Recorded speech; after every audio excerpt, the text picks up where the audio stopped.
tukae. Bwana Yesu asifiwe. Praise the Lord. Kwa majina naitwa Gordon Owegi Oduge. Natoka Diocese of Maseno West, from the parish of Ndere Parish as a vicar. And I want to thank God that I'm here to fellowship together with you. Na mtaniwia radhi kidogo, nitatumia lugha mbili.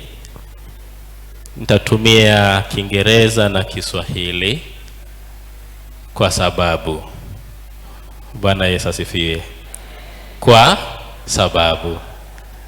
And I want you to get out here with a message. And sometimes kuna kitu inaweza nichanganya kusema na Kiswahili, naweza kusema na Kienglish. Nikisema hivyo nimefanya vibaya? As many of that opinion say aye. Thank you. I want to say that I'm married to one beautiful wife who is a woman. Bwana Yesu asifiwe. I'm married to a woman with two beautiful daughters. Bwana Yesu asifiwe. You know, people are confusing my size with my age, with my voice. People are seeing somebody whose voice is in 2030, but his body is in 2020. I want to share with you briefly, people of God. I'm here, Mama is here, na Baba pia nadhani yako hapa. Mama Nancy Okendo ako wapi? Yako pale kule nje. Huyo ni mamangu, ni Mkristo wangu kule bara.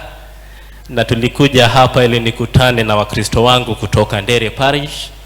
Na nimepata muda kutoka kwa Ven Samuel to come and share the word. I will share the word from the book of Nehemiah, chapter number 2, beginning to read from verse 1 following. It was read, our first reading. Tumekuja hapa sisi sote siku ya leo ili tujiulize ya kwamba, and I want you to ask yourself this question. Suppose you leave this church today, what will we remember you for? Suppose umetoka hapa umeenda kanisa nyumbani, ama umepata transfer umeenda kanisa ingine. Wakristo ama waumini wa Emmanuel Kengeleni itakukumbuka haje? Kuna mtumishi wa Mungu anaitwa Nehemiah, na kazi yake kuu na mwito yake kabisa ni ya kwamba alikuwa msaidizi wa mwenye alikuwa anaitwa Artaxerxes in English. Alikuwa mfalme na kazi yake kubwa ilikuwa ni kulinda nchi.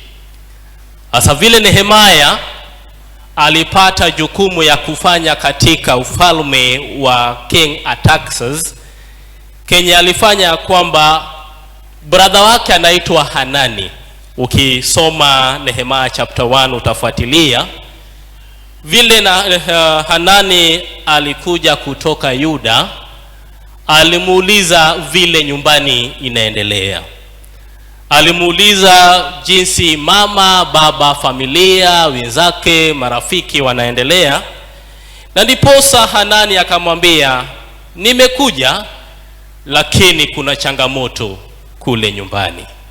Nimekuja na wenzangu hapa, lakini nyumbani mama, baba, familia na vitu zote haziko sawa, kwa sababu ukuta wa Yerusalemu imebomolewa na moto. Vile hivyo Nehemiah alifanya vitu tatu. Vile alisikia ujumbe kutoka Yerusalemu, kitu ya kwanza yenye alifanya, alianguka chini na kuanza kulia. Baada ya kulia aliomba. Baada ya kuomba alifunga, kwa sababu ya maneno alipoambiwa ilimshika na butua kabisa. Ndiposa akasema, Mungu wangu, nimesimama, I am standing in the gap of my family, of my father's nation, so that I can find grace, so that ninaweza kutubu kwa sababu ya makosa ya watoto wetu.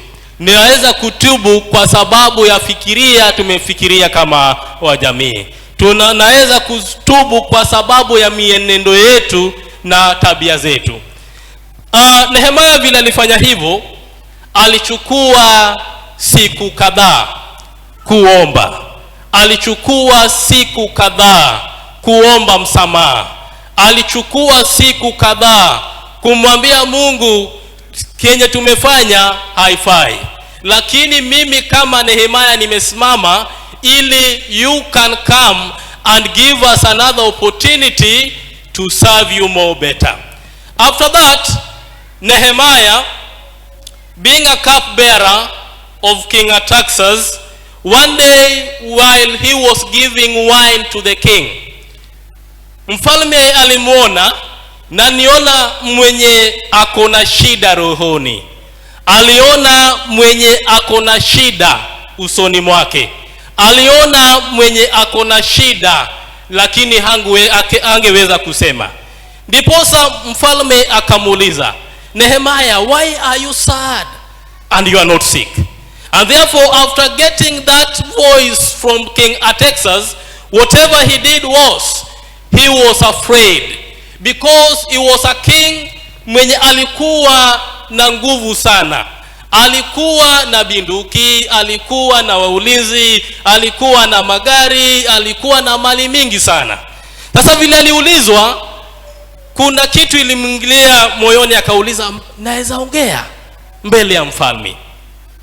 Baada ya hapo alipata nguvu, akasema, the king live long. I want to tell you what is happening where I am, because I am serving you and I am giving you wine so that you can taste and even drink. But I have had an information from back Yerusalemu ya kwamba kwetu si sawa kabisa. Bwana Yesu asifiwe. Vile vile Nehemia vile aliongea na Artaxerxes, kenye ilikuja, Artaxerxes alimuuliza, sasa unataka nifanyaje? Unataka siku ngapi na utarudi lini? Vile aliulizwa hivyo, Nehemia alipewa siku yenye aliomba na mfalme. Vile aliomba, sijui siku ngapi aliomba, lakini kulikuwa na kitu rohoni mwake ya kwamba nataka kurudi ili nifanye jambo. Nataka nirudi kwa mamangu, kwa babangu pali walizikwa pale, ili nifanye jambo jipya. Wenzangu wa Kristo wote wa Emmanuel Kengeleni, nataka kuambia kwamba tumeitwa na mwito wa Mwenyezi Mungu ili tumtumikie Mwenyezi Mungu. Si ati tumekuja, kuna wengine wamekuja na ukiwauliza vizuri umekuja kufanya nini, hawezi kuambia, kwa sababu wamekuja kuangalia fashion. Mothers Union amekuja kuangalia Mama Nancy ameshona gani nishone. Kama Union amekuja, nani amefanya vipi nifanye. Wakwaya watakuja, nani anaimba tena, mimi nataka kumshinda niimbe kitu kingine. Lakini kama tumejua mwito yetu, tutafanya kazi bila kusukumwa. Bwana Yesu asifiwe. Tumechukua muda hapa kama legal team inatufundisha, si ya kwamba ni kila mtu atachaguliwa, lakini mwenye amechaguliwa akuwe kama Nehemia, mwenye aliangalia kwao na akaambiwa kuna shida, na akaendelea akaomba mfalme ruhusa ili aende ajenge ukuta yenye ilibomolewa. Bwana Yesu asifiwe. And therefore, people of God, point number one that I want to stress home this afternoon, kuwa na ujasiri wa kuanza. Kuwa na ujasiri ya kuanza.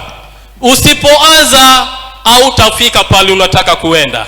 Lakini ukikuwa na ujasiri, nimejua tunapitia changamoto mengi wenzangu, lakini kama wewe ni mama, wewe ni mwanakwaya, wewe ni Mkristo wa Emmanuel Kingeleni, hata kama unapitia kiwango kiasi gani ya shida, say Lord, I need your favor. Nehemia vile alikuwa anakula chochote anataka. Kama sambusa anakula, kama mahamri anafanya nini, na kama bajia anafanya nini. Haya, sasa alikuwa na kila kitu alikuwa anataka. But vile alisikia the information back in their home, alisema I will not be eating mahamri kila siku, sitakula mbaazi kila siku, sitakunywa wine kila siku, lazima niombe ruhusa ili niende kwetu niijenge tena. Wakristo wa hapa, uko na nafasi kusema familia yangu waendelee vizuri, biashara yangu waendelee vizuri, mume wangu waendelee vizuri, mke wangu waendelee vizuri. Mungu, nimekuja ili unipe another grace ili niendelee mbele. Bwana Yesu asifiwe. Mwambie mwenzako kuwa mwenye mjasiri.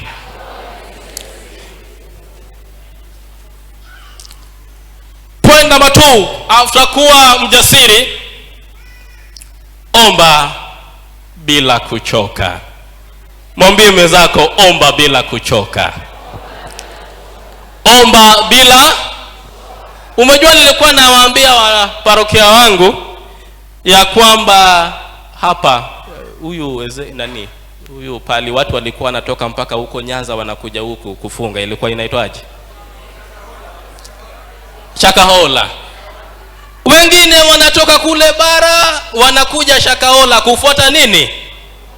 Ati wanataka miujiza. But do you know the Bible commands us choir in Matthew chapter 7 verse 7 that ask and you shall receive, knock the door and the door shall be open unto you. Si lazima utoke bara ukuje hapa Shakahola, si lazima utoke kwako ukuje hapa. Kila kitu unaweza fanya kama wewe Mkristo ili uite uwepo wa Mwenyezi Mungu. Bwana Yesu asifiwe. Nehemia alisema siwezi kukula, siwezi kulala vizuri, lakini kwangu kunaendelea vibaya. Akasema Mungu, nipe wakati niongee na mfalme. After kuongea na mfalme niende kwetu ili nijenge. Vile aliomba, alipewa siku yenye aliomba. Vile aliomba, alipewa siku ya kuenda nyumbani Yerusalemu ili afanye nini? Aijenge tena. Ya pili, alipoomba akasema, yes, you have given me permission, but I'm kindly requesting you, King, to give me even the authority so that I can cross over the border. Haungeweza kupitia kuenda Juda kama una bariwa ama tiketi ya kupitia. Sasa vile aliomba, alipewa. Ya tatu, aliomba sasa, umenipea muda ya kuenda, umenipea tiketi ya kutoka hapa kuenda ng'ambo nyingine, sasa naomba unipe barua ili niende kwa mwenye anaitwa Asaf, ili anipe kuni ama mbao ili niende nijenge kwetu. Vile aliomba hivyo, alifanya nini? Alipewa. Na yenye hakuomba na alipewa, hakuomba, alipewa walinzi, akapewa magari ya kuenda kubeba miti ili apeleke Yerusalemu. People of God, if we continue praying, God can uplift us, God can extend our territory, God can bless our children, God can bless our church, God can bless Mothers Union, God can bless choir in the mighty name of Jesus. Kwa sababu ya maombi. Prayers moves mountain. Bwana Yesu asifiwe.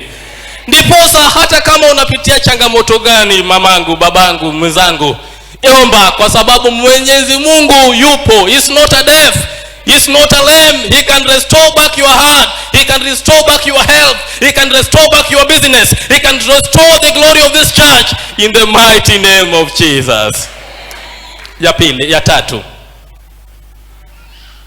kama wewe ni Mkristo, utapata changamoto.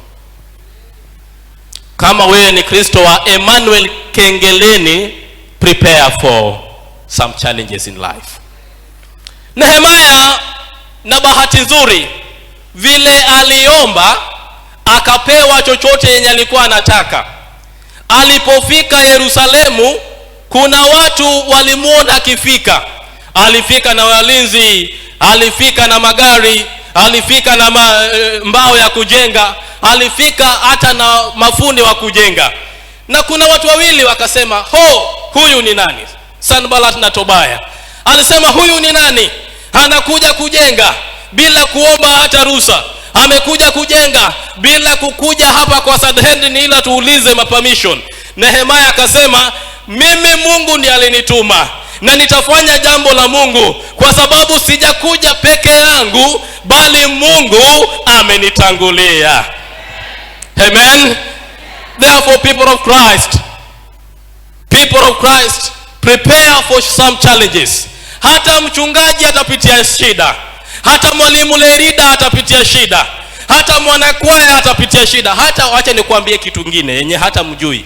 Unaona hao wakwaya, mlisikia vile waliimba, na kuna wengine hawaongeleshani hapa. Kwaya unaona wa Mama's Union wamejivaa wanapendeza, lakini kuna mwingine hawasalimie mwingine. Hello. Hata wewe Mkristo, kuna mtu ukimwona akikaa kwa kiti kingine, afadhali utafute kiti yako ingine, kwa sababu huyo hamsikilizani na yeye. Amen. Prepare for some challenges, but we know that we are serving a living God. We are serving a God who changes, who can uplift our hearts. And believe me, Mkristo wa Kengeleni, Mungu yupo. Ukimuita yuko, ukimuita atakuja, kwa sababu hachoki na watu wake. Bwana Yesu asifiwe. Milango, point ya mwisho, milango itafunguliwa. Milango itafunguliwa. Mwambie mwenzako, milango itafunguliwa. Milango itafanya nini? Sometimes clergy, my brother, huwa anashangazwa sana na dini hii wa Waislamu ama Wahindi. Niko na rafiki wangu mwingine is a Hindu, but ameandika kwa diary yake kila siku anapeleka maua kwa hekalu yao worth 100,000 kila siku, ili kupamba tu Mungu wao. Waislamu wakisikia tu Allahu Akbar, hata kama alikuwa anafanya nini, anaendesha na weka gari. Mkristo wa Kengeleni je?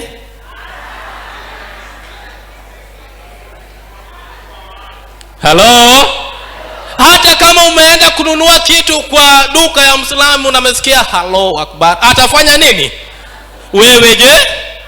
Leo ndio umepata Mungu, leo ndio umenipea hiyo kanisa, ikae nitakwenda baadaye. Bwana Yesu asifiwe. God will open doors that are locked in the mighty name of Jesus.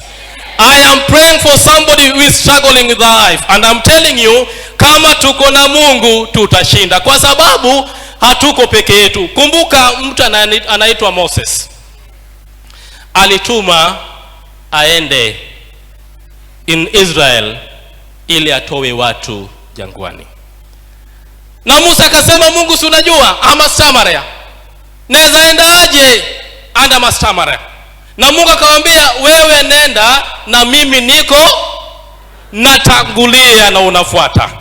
Nataka kuambia Mkristo wa Emmanuel Kengeleni, hakuna kitu yenye inaweza shinda Mungu kufanya. Lakini wewe kwa sababu ya uwepo wako na nguvu yako unasema unaweza.